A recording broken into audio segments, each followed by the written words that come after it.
Guliston shahrida joylashgan MX Pro korxonamiz 2022-yilda tashkil topgan bo'lib, hozirda 120 nafar ish o'rni yaratilgan. Bugungi kunda korxonamizda 8 turdagi 10 kilodan 150 kilogacha bo'lgan mahsulotlarni qadoqlash uchun qop mahsulotlari ishlab chiqarilmoqda.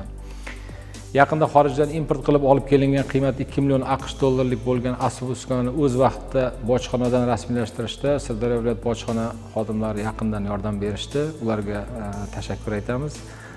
Shuningdek, ishlab chiqarish uchun xorijdan har oy mavsumiga qarab 180-250 tonnagacha xom ashyo import qilamiz. Bu import qilib olib kelinayotgan xom ashyoni ham bojxona rasmiylashtirishida bojxona xodimlari yaqindan yordam berib kelmoqda. Ishlab chiqarilgan mahsulotlarimizning asosiy xaridori ichki ishlab chiqaruvchilar bo'lib, ichki bozorga yetkazib bermoqdamiz. Korxona buyurtmalarni o'z vaqtida bajarish uchun 2 ta smenada ishlar tashkil qilingan bo'lib, ishchilarga kunlik 4 mahal issiq ovqat tashkil qilingan. Korxona faoliyatini kengaytirish, eksportni yo'lga qo'yish maqsadida Guliston shahrining Bahor mahallasida 2 gektarlik yer maydonida yangi ishlab chiqarish korxonasini barpo etdik.